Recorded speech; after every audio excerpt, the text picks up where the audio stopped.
तो दोस्तों स्वागत है आप सभी का मैथ वाले सर के नए वीडियो में। तो आज के वीडियो में हम सीखने वाले हैं मल्टीपल ऑफ इंटीजर, मतलब 3 इंटीजर लेंगे। ठीक है, जैसा कि क्वेश्चन में देख सकते हो 1 2 3 और आपस में इनका गुणा करके देखेंगे। और इसके साथ एक रूल आता है, उसको हम बोलते हैं एसोसिएटिवली फॉर मल्टीप्लिकेशन।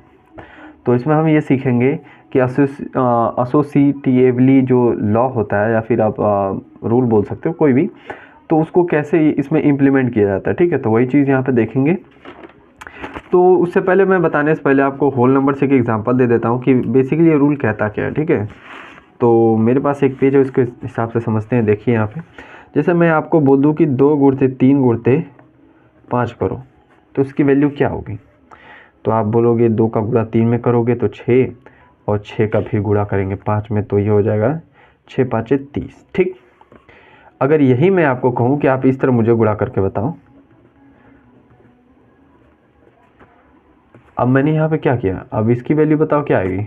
इसकी वैल्यू तो देखते हैं, यहाँ पे 5 दूना के 10, ठीक, और 10 गुणते 3 यानी कि 30। अब कहोगे ये क्या चीज़ है, इसमें तो आंसर सही आई। देखो आंसर दोनों में सेम आ रहा है, ठीक है, लेकिन ये लॉ यही तो आपको बताना चाहता है कि आपसे पूछ रहा है कि ये होल नंबर के लिए तो वैलिड है। मतलब ये है कि इसका पोजीशन, इन तीनों में से किसी का पोजीशन अगर बदल दिया जाए तो उत्तर पे कोई प्रभाव नहीं पड़ता है। ठीक है, इतना तक ठीक है। तो वही चीज़ यहाँ पे प्रूफ तो हो गई कि ये लॉ इसको फॉलो कर रहा है होल नंबर को। देखो इसमें मैंने 5 पे क्या कर दिया, 5 यहाँ पर था, पहले नंबर पे ला दिया, इसमें 3rd नंबर पे। ठीक है, इसका पोजीशन चेंज किया, ठीक है, स्थान बस बदला, तो उत्तर में कोई दिक्कत नहीं हुई। ये लॉ कहता है, ठीक है, कि आप स्थान बदलो, उत्तर में कोई दिक्कत नहीं होगी, तब ये लॉ फॉलो होगा। ठीक है, तो क्या ये चीज़ें इंटीजर के लिए भी लागू होती हैं, वही चीज़ हमें देखना है। तो यहाँ पे आप क्वेश्चन में देख सकते हो साफ कि मैंने एक बार क्या किया है कि इन तीनों का आपस में मुझे मल्टीप्लाई करना है। ठीक है, जैसा कि टॉपिक है, तो एडिशन वगैरह सब कुछ, सब्ट्रैक्शन पहले बता रखा हूँ, वो वीडियो देख सकते हो। ठीक, तो यहाँ पे मैंने क्या किया, एक बार इसको यहाँ पे पहले नंबर पे लिया, इसको दूसरे पे लिया, और इसको तीसरे पे लिया। अब इन तीनों में से किसी भी का भी, ठीक है, एक पोजीशन बदल दो, चाहे 2 पोजीशन बदल दो, ठीक है, आपकी मर्जी, कैसे भी बदल सकते हो। तो इस बार मैंने क्या किया, पहला पोजीशन वैसे ही रखा, और इसमें मैंने क्या किया ना कि अब देखो इस वाले को एक साथ पहले गुणा कर रहा था। जैसे ये मैंने ब्रैकेट बनाया ना, तो इसको एक साथ गुणा कर लिया और फिर 5 में गुणा कर दिया। अब यहाँ पे मैं क्या कर रहा हूँ कि 5 का और 2 का 1 में गुणा करूँगा और 3 को अलग से रखूँगा, फिर मतलब इसका जो प्रोडक्ट आएगा उसको इसमें गुणा करूँगा। ठीक है, ये चीज़ है। आगे पीछे आप कैसे भी घुमा सकते हो, ज़रूरी नहीं है कि आप ऐसे ही फॉलो करो। आप एक काम कर सकते हो, -2 को आगे रख कर लोगे, -3 को यहाँ पे ले जाओ, आपकी मर्जी। ठीक, तो वो चीज़ आपको चेक करनी है बस। ठीक है, तो चेक कैसे करेंगे, तो वैसे ही सॉल्व करेंगे, देखेंगे आंसर अगर बराबर फॉलो हो रहा है तो ये लॉ वैलिड होगा इसके लिए, अगर नहीं फॉलो हो रहा है तो नॉन वैलिड हो जाएगा इंटीजर्स के लिए। ठीक है, तो उतार लेते हैं। तो ये है आपका -3, यहाँ पे देखो। ठीक है, मैंने इसको उतार लिया। अब मैं इसको ऐसे सॉल्व करूँगा, एक बॉक्स में इसको इन दोनों के ले लिया, यहाँ पे क्या किया, इन दोनों के ना लेकर अलग अलग नंबर ले लिया, मतलब 3 को हटाकर 5 को ले लिया और 3 को बाहर कर लिया। तो इसको सॉल्व करेंगे। ठीक है, देखते हैं आंसर सेम आ रहा है कि नहीं आ रहा है। तब ये आगे देखते हैं। देखिए सबसे पहले इसका गुणा कर लेते हैं सामने, तो 3 दूना के 6। ठीक है, अभी बता रहा हूँ मैंने क्या कर रहा हूँ। ठीक है, देखो बता ही देता हूँ।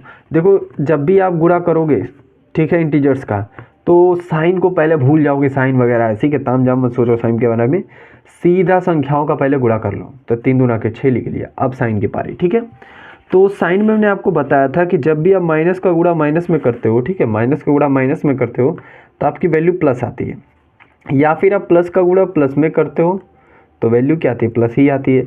तो इसको याद रखने के लिए मैंने ये बताया था कि जब भी सेम साइन आपस में मल्टीप्लाई हो, ठीक है, नो मैटर वो प्लस है या माइनस है, वो मतलब नहीं है, बस सेम साइन आपस में मल्टीप्लाई हो रही है तो बिना सोचे समझे पॉजिटिव साइन लगेगा। ठीक है, तो ये पॉजिटिव होगा, आप पॉजिटिव लिखें तो पॉजिटिव लिखते नहीं है, केवल माइनस लिखते हैं। ठीक है, तो ये केवल 6 बचेगा, बाहर 5 है, तो चलो इसको 5 लिख लेते हैं। इसको सॉल्व करो, ये -3 इसको ऐसे ही रखते हैं, पहले इसको सॉल्व कर लेते हैं। तो ये हो जाएगा फिर से 10, पहले संख्या को गुणा कर लो। अब देखो आगे सीखो। अब इसको मैंने बताया था आपको कि जब भी देखो यहाँ पे कुछ नहीं साइन है, इसका मतलब क्या है, प्लस है। जैसे यहाँ पे हमने कुछ नहीं लिखा, ठीक है, क्योंकि प्लस लिखते नहीं है हमें इंटीजर्स के अंदर केवल। ठीक है, तो इसको देखते हैं। तो इसका जब हमने गुणा किया तो 5 दूना के 10 हो गया, ठीक है। अब साइन का भी तो गुणा होगा, यहाँ पे कुछ नहीं तो प्लस है और यहाँ पे माइनस है। तो मैंने बताया था कि जब भी अपोजिट साइन हो, आगे पीछे से मतलब नहीं है, कभी प्लस आगे आ गया माइनस पीछे चला गया, इससे मतलब नहीं है।